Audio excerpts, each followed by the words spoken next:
People here write code every now and again, at least. How many people don't? How many people don't do the audience participation stuff?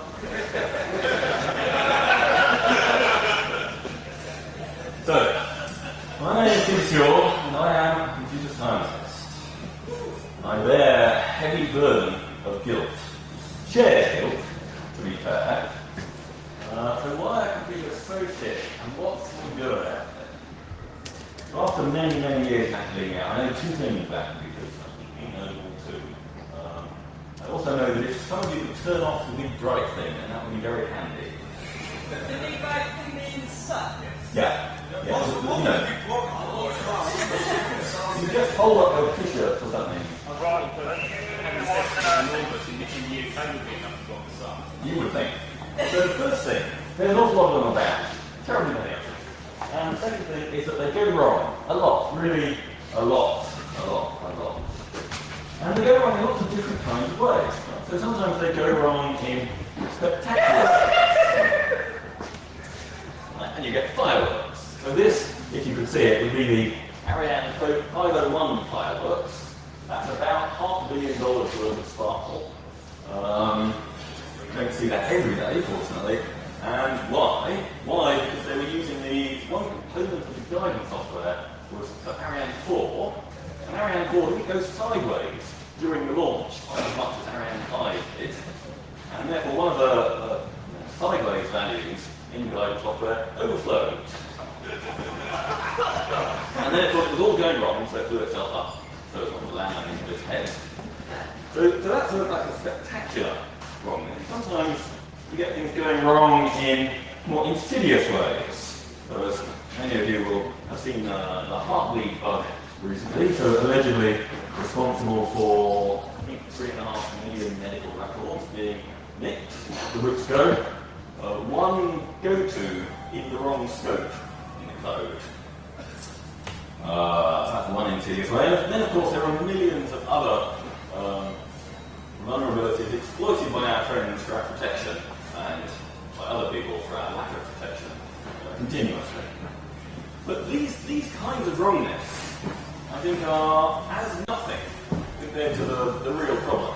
The real problem is the millions upon end of wasted human hours spent faffing with these things.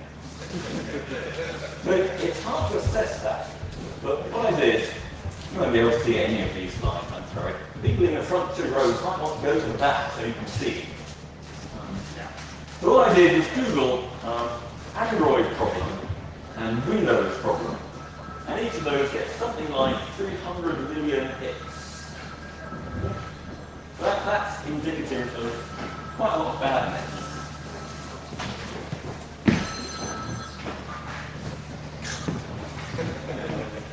Really a tremendous number of wasted human hours. But this reminds me of something, and it should remind you of something too. But I invite you to think back to the 19th century. And what were you doing in the 19th century?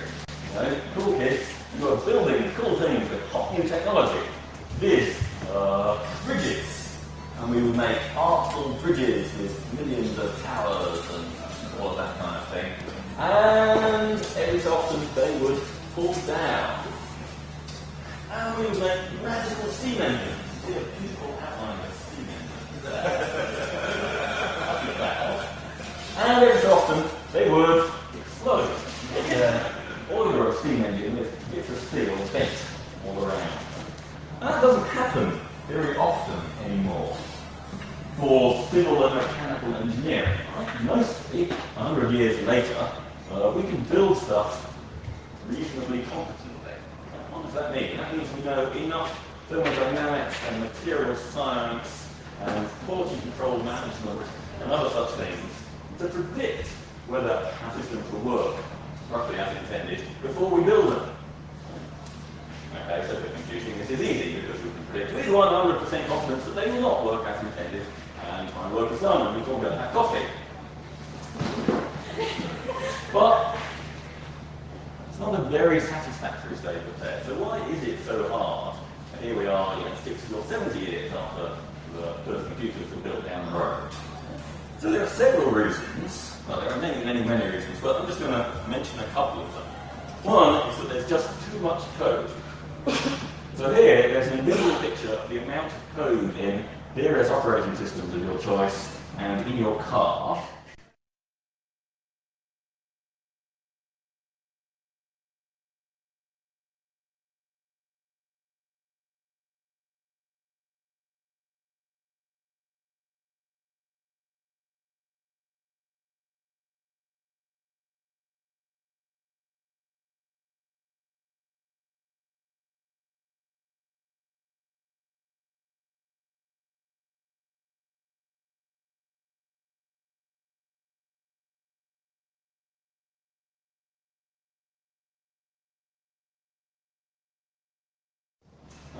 But if you have a bit more familiarity with computers, you might think that's unrealistic, and maybe we would expect that this is a castle elegantly constructed out of wooden blocks. It's a bit more baroque, but it kind of hangs together conceptually.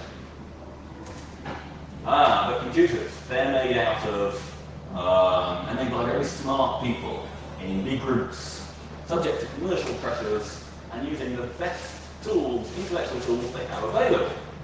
So what we get is something more like,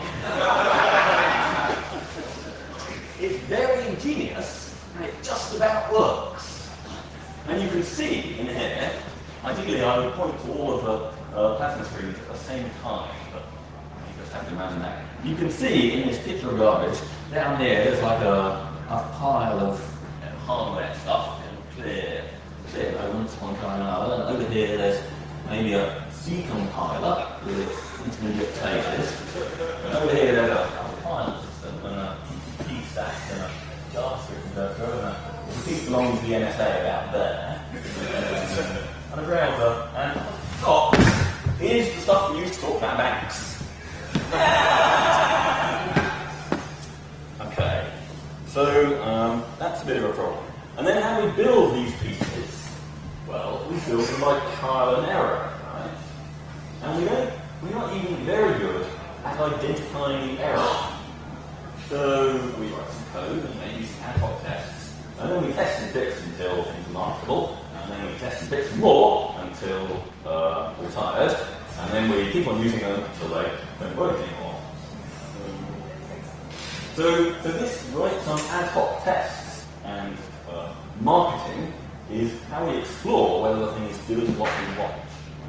And that is a basic problem because there are just ridiculously, insanely too many execution paths. Right? The number of execution paths of some code typically scales at least exponentially with the size of it. And I refer you back to that 100 million lines of code. And you can start getting a large piece of paper and writing down a number. So that's a problem. And then the last problem is that these things are discrete systems, not continuous systems. Right? So if you take a bridge, or a bridge design, and you overspec, or underspec one of the bolts by 10%, or you hit something slightly too hard with a hammer, on the whole, the behaviour of the system will form continuously, at least within quite wide ranges. And just occasionally it will go spectacularly wrong and break. But usually, a small error in construction will lead to not much change in behaviour. But here, as you saw in those bugs at the beginning, a tiny change in that 100 million lines can make something exploitable and useless. So they're intrinsically harder than bridges. Okay, so what can we do? We can give up and go back to pen and paper and books. It's the way forward, I tell you. Go out and tell all your mates. EMF 2016, quill pen. It's going to be a hard message to get across to everyone, though.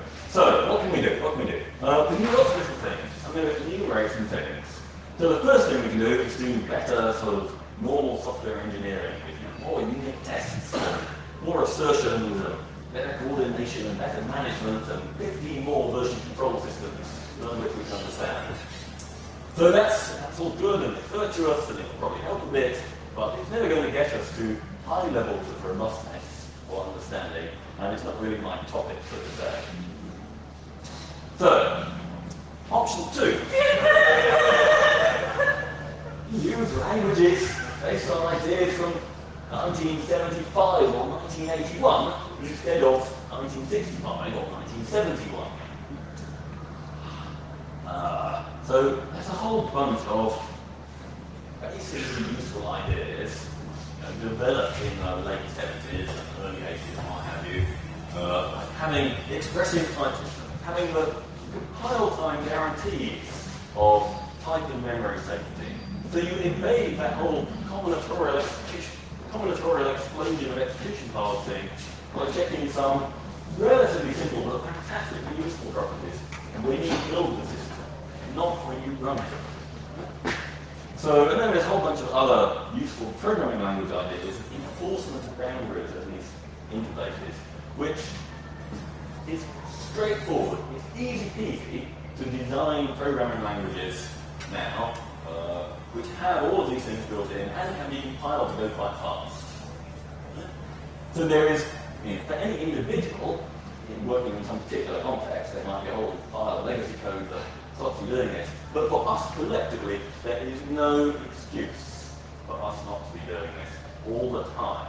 And at a stroke, that would wipe out not all, but almost all of those security flaws. Just instantly. It's just stupid. Point 2b, we should use programming languages that have been designed. Not vomited up by a bunch of praised names.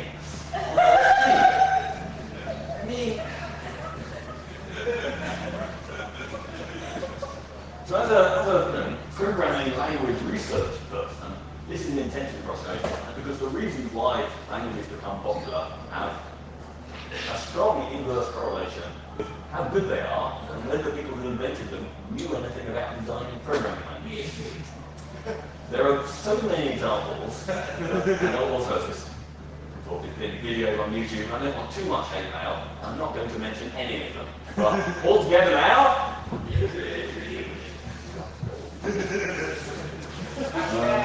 That's a bit feeble. Louder! CHP wins! BCPL!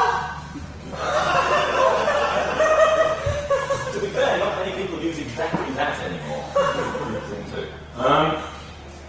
Yeah, so there is a whole subject, an engineering discipline of the design and analysis of programming languages. But to a very good approximation, none of the people that design any of the languages that people use know anything about it. Okay. Again, not something that some individuals can easily fix, but for us as a community, completely trivial to fix. Yeah, it's easy now, if you pay attention, to precisely define the semantics of a real programming language. We can define how things can be typed or not typed, and how anything in any programming language behaves completely precisely, and then you can see your design decisions. And you can see when you're introducing stupid excess complexity. In a way, if you just hack together some kind of implementation and argue about how many curly braces it should have, you cannot see. Okay, so I'm going to skip over option 3, which is my main topic, and go straight to option 4.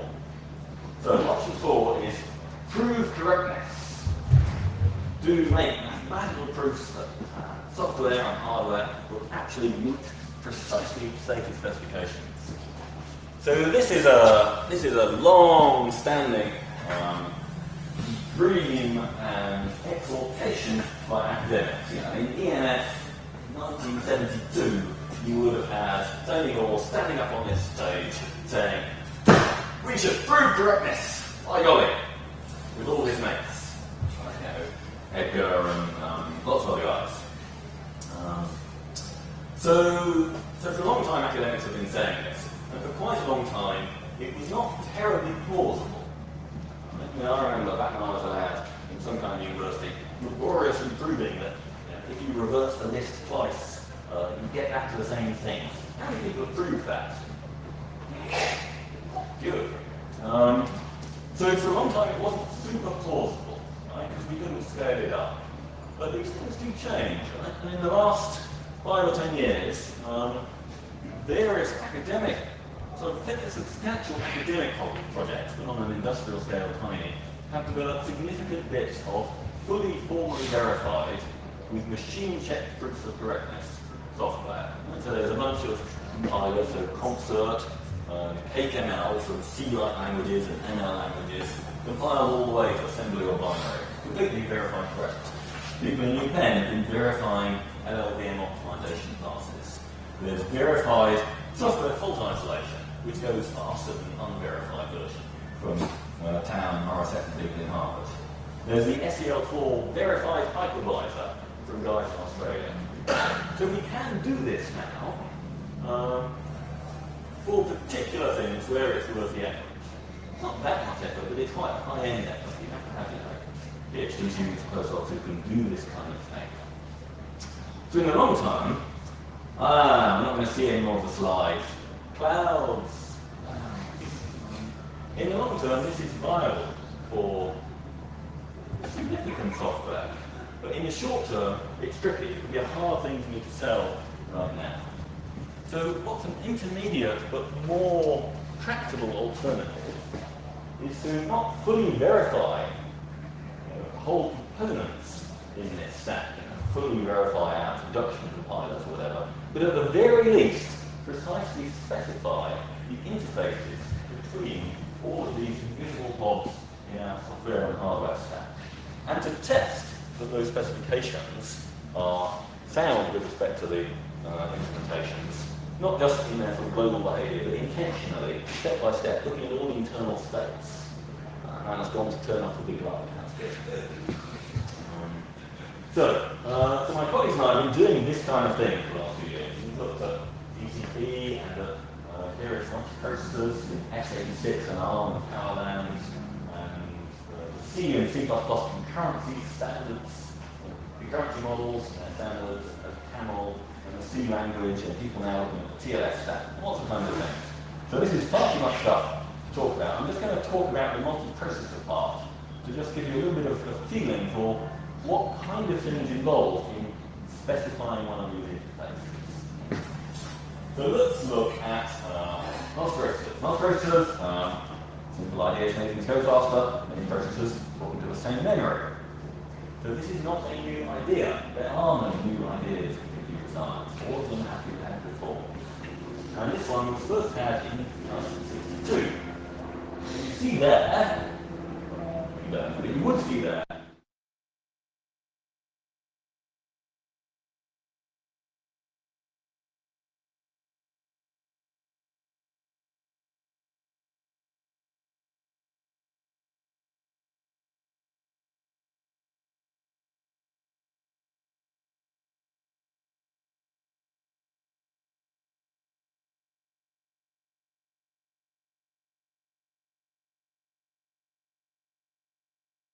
show you two programs, very small ones, each with two threads and two actions, two memory reads or writes on those two threads, acting on two memory locations. And we'll talk about how they might behave.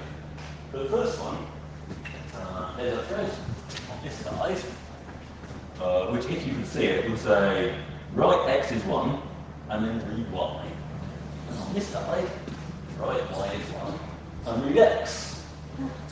Right? And suppose everything is 0 at the beginning. So naively, one might imagine you've got these two things running concurrently, and you've got two instructions on the left and two instructions on the right. So they might be this one might be entirely before that one, or that one might be entirely before this one, or they might be like that, or like that, or like that, or like that. Right? There's only 6 possible interleavings of two lists of length 2, and in none of those will simultaneously that read from before that row, and that read from before that row. So you'll never get x is 0 and y is 0 being read out. Right? Are we cool with that? So you see, you want some other things to work. You want some other things to work. You want to know exactly how to do this. We'll get to that very soon. Right? So the first one ran that on a laptop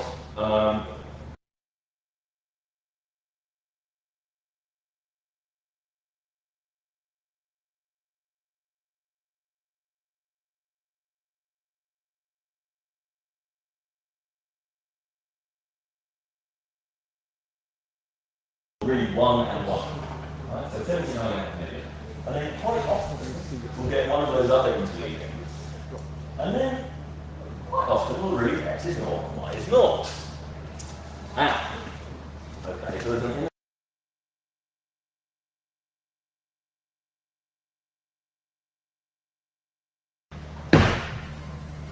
my hardware is fuzzy. And it may be that your hardware is fuzzy, and indeed we have found in most of the hardware that we've tested hardware bugs, so software is not the only guilty party here, but in fact this is perfectly intended by the designers. Right? The hardware designers want to make your computers go fast, because you want that. Well, you want your computers to go fast. That's what you pay for. So they've added in previous optimizations, which this kind of program can see.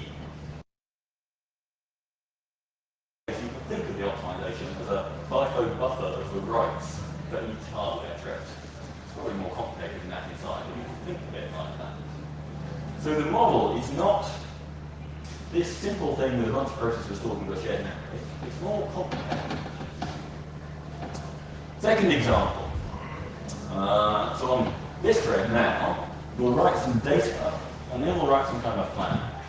And on this thread, we'll read that flag until we see it set, and then we'll try and read the data.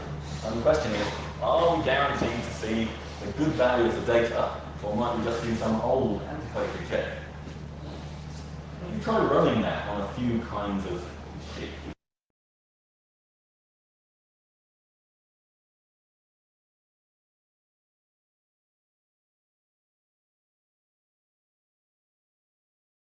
There's a whole bunch of hardware optimizations which make those go fast and also use less power, which is important in the ARM case. They do.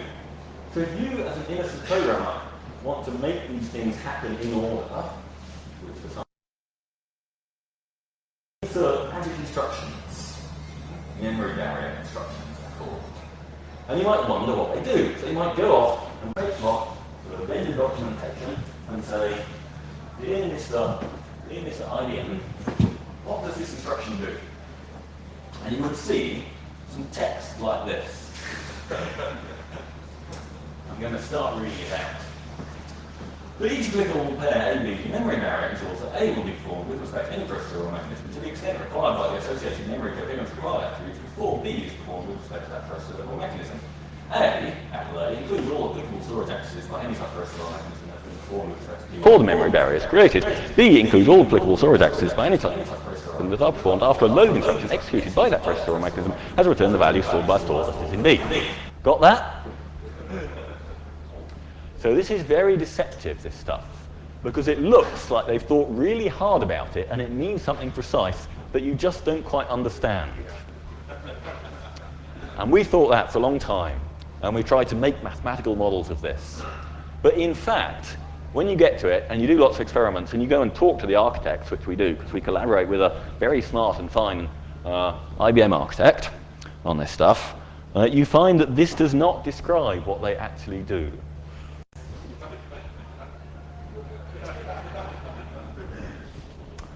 Okay, and if you talk to architects about that text, they say this kind of thing. All that horrible, horribly incomprehensible and confusing text that no one can parse or reason with, not even the people who wrote it. And this was one of the people who wrote it. So, a misery, I say. So there's a basic problem here, which is that there's a fiction in the industry that we can write prose specifications and say to programmers, just read this book and write your program assuming only the facts in this book. And then, well, then what do? They go away and they read the book and they don't really understand it because it is not comprehensible, does not have a meaning. And then they write their code by that trial and error development process by testing against the particular implementations that they have on the particular execution paths that they happen to explore. Right? So this is rubbish. Right? You can't use these prose specifications to test programs. You can't use them to test that the hardware does what's intended. You can't use them, certainly not to prove properties about anything. And as we see, you can't even use them to communicate between the organizations that are making the thing and the organizations that are using the thing. right, which is the basic thing a specification ought to be able to do. Right? So in this sense, none of these specifications really exist. It's all imaginary. It's a happy dream. So, what can we do? I was raised up as an experimental scientist, and empirical science will come at least slightly to our rescue here. So, we can, indeed we have, invented some mathematically precise models of how we think these things behave. Not how they work inside, but just how they behave from the programmer's point of view. And then you can make tools that don't just calculate one path, but for these small programs, explore all of the possible executions. Right? And they give you the set of everything that is allowed. And then you can run experiments on these same kind of small programs to compare, and then compare that experimental data to check that it's all the experimentally allowed executions are actually allowed by your model. Right? And sometimes they're not. So if they're not, then either you found a bug in the processor and you think, ha, we win, or you found a bug in your model and you get to fix up your model until it's true, and then you say, we win. Right? And then, in order to know whether these things are bugs or not, you have to talk to the architects. What's an architect? An architect is someone who can, by definition, tell you whether observed processor behavior is a bug or not. Right? It's their intent that matters here. Yeah? And also, you need to talk to them to make sure the models match their intuition to get some assurance that you're not talking total nonsense. And then you can get some other validation. So you can prove, say, above these machine models, you can prove that you can compile C11 concurrency down to these machine models. And that gives you a bit more confidence that all of them are sort of sensible. And then, because all of these things are iterative, you can go back to one and do it all again better, because you probably will have got some stuff wrong the first time. So, is this rocket science? No, rocket science is, I think, at 1:45 on stage, I can't remember which. It's not very hard, really. So all we've done is write down, well, we've identified one of these abstraction layers that we really care about, and we've written down a description of not just some implementation, but all the behavior we think should be allowed at that abstraction layer. And then we've tested real systems against that. And in some sense, so we've written down those definitions of sets of behavior in some random mathematical language. It doesn't really matter what. But you could do it in anything. Anything which is clear and concise and has unambiguous meaning. You could, if you really had to, do it in C code. Right? So long as you understand that you're writing down a definition of all the allowed behavior, and that definition must be executable not as a system, but as a test oracle to decide if some observed behavior is allowed or not. Right? So that's a thing that people don't often do, but it's very easy. It's not worth it all the time. If you're building some app for something, you may not even have any clue beforehand what it's supposed to do. Right? But any of these infrastructure things that we depend on and that are re-implemented in many contexts, it's clearly worth it. And when you've done that, then you're not limited, your testing process that we're still stuck with for the time being, you're not limited to the few ad hoc tests that you write. Because now you've got an oracle that can tell you whether any behavior is good or not. You can do random testing. You get amazingly better coverage and find millions of bugs. Okay, I can't even read that slide. I said that. I said that. So it's time to stop, pretty much. So there were some reasons why building robust systems are hard, and there are things we can do about it. And some of them are absolutely trivial, and then in the longer term, there is some hope for honest full verification. So I give you a sense of very cautious optimism, but I also exhort you to think about this kind of stuff, because if you just imagine the situation 50 years from now, or 100 years from now, or if civilization endures 1,000 years from now, if we don't fix this stuff up. If we don't fix this stuff up, we will have the x86 abstraction, the sockets API, the SSL API embedded through some ghastly stack of emulation layers in everything we use. For the rest of civilization. The end. Thank you for your attention.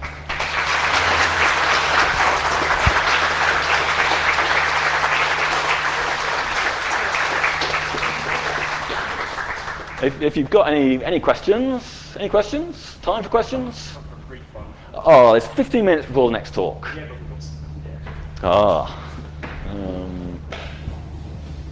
Have you done any work or even acquired experience of how this process might or is getting easier as you've done it and tried verifying different interfaces? Oh yes, we know how to do it much better than we did before, and there are some questions in relating to how non-deterministic or how loose a specification you need that relate to how you can write that specification in a way that makes it actually usable.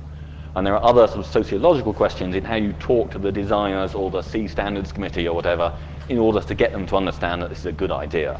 If you walk into a C standards committee meeting and you accidentally show them a piece of paper with a little too much maths in, like an upside down A, then they go all queasy, because that's just not the language they work in. So you have to take care with that kind of stuff. Any more quick questions? Quick question over there. I totally agree on the design of the language, but I think most problem with most architects is not only construction architects want to build a cathedral, but every architect wants to build a cathedral. They have to be really stubborn to come across the bureaucracy.